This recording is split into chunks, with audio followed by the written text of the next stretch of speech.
Hi friends, நாங்கள் இப்போ நயனாதீவில் இருக்கிற நாகபூசணி அம்மனை தரிசிக்க வழிகிட்டோம். வாங்க, முழு வியூ உங்களுக்காக.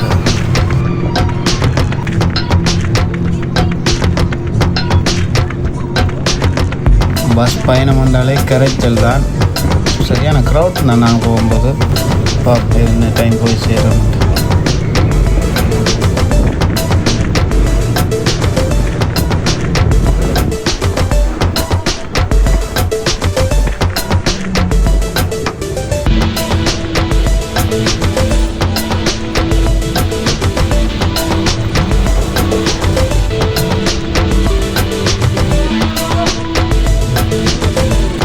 கிட்டத்தட்ட 1 hour பயணத்துக்கு பிறகு ஸ்பாட்டுக்கு வந்தடைஞ்ச நாங்கள்.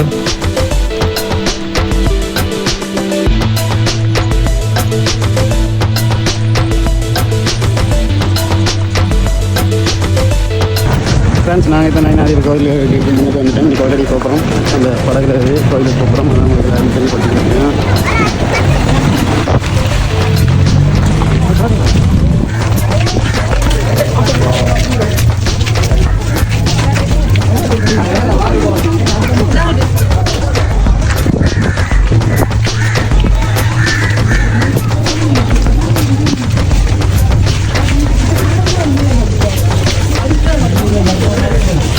எல்லாரும் தெரியப்படுத்திருக்கேன். லைனில் போய்கிட்டு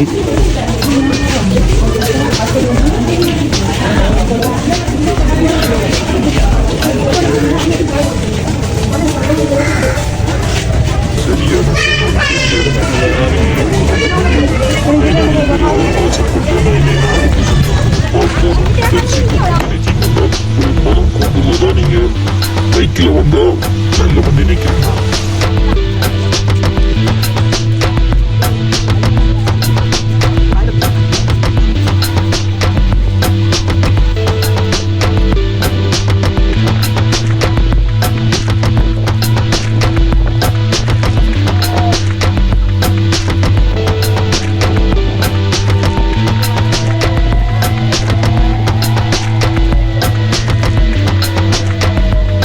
நீங்கள் நினைச்சிட்டாங்கன்னா நாகபூசணி அம்மனை காட்டுறன்ட்டு எங்கள் புத்தர் கோயிலை காட்டுறாண்டு. அது எங்களோட கோயிலை பக்கத்தை புதுசாக கொண்டு வரப்பட்டதா இல்லை இருந்ததான்னு தெரியலை. ஒரு புத்தர் கோயிலும் இருக்குது. அதுதான் சிங்களாக்கள் நிறைய பேர் வந்திருக்காங்க. ஒரு மாதம் அடித்து பிடிச்சி போட்டில் ஏறியாச்சு ஏறி அந்த வீடியோக்கள் எடுக்கலாம் போயிட்டு. இப்போ நயனாதீவு கோயிலுக்கு போகிறதுக்கு சிங்களாக்கிட புத்தர் கோயிலுக்கும் வந்திருக்கோம். அதில் ஒரு சிங்களாக்கில் ரைட்டு போட்டு தான் இப்போ எங்களோட கோயிலுக்கு போகிறோம்.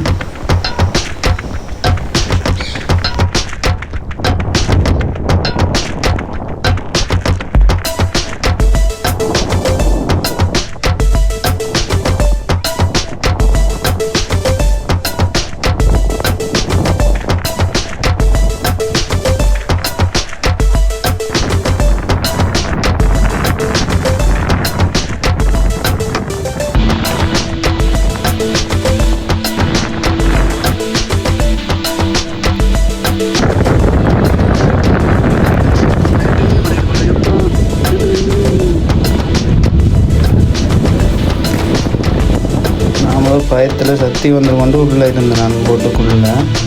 சரி, எல்லாம் பார்த்துக்கலாமன்ற ஒரு தைரியத்தில் வெளியே வந்து நிற்கிறேன். உங்களுக்கு வீடியோ காட்டுறேன். இந்த வீடியோவை பாருங்கள் நீங்களும்.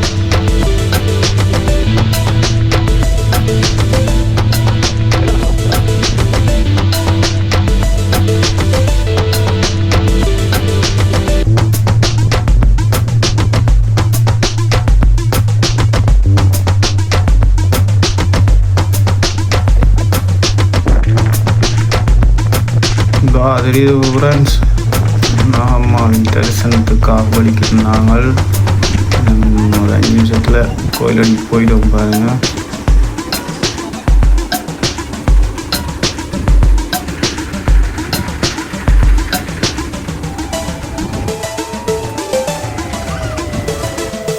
பலத்தை எதிர்பார்ப்பின் மத்தியிலே அம்மனின் தரிசனம் கிடைக்க பெற்றிருக்கிறது. பாருங்கள், கோயிலை எப்படி அழகாக காட்டுறோம். நிச்சயமாக ஒரு புதுமையான கோயிலும் கூட. நீங்களும் சென்று அம்மனின் தரிசனத்தை பெற்றுக்கொள்ளுங்கள்.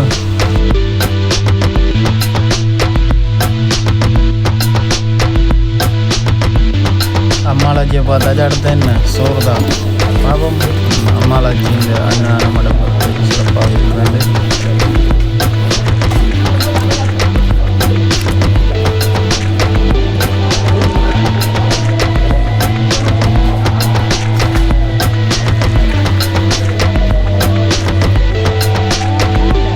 ஓகே ஃப்ரெண்ட்ஸ், ஒன் டே பயணம் சிறப்பாக அமைந்திருந்தது. அம்மாவின் தரிசனத்தோடு நாங்கள் வீட்டை வெளிக்கிட்டோம். இன்னொரு வீடியோவில் மீண்டும் உங்களை சந்திக்கிறேன். நான் உங்கள் MS இந்து.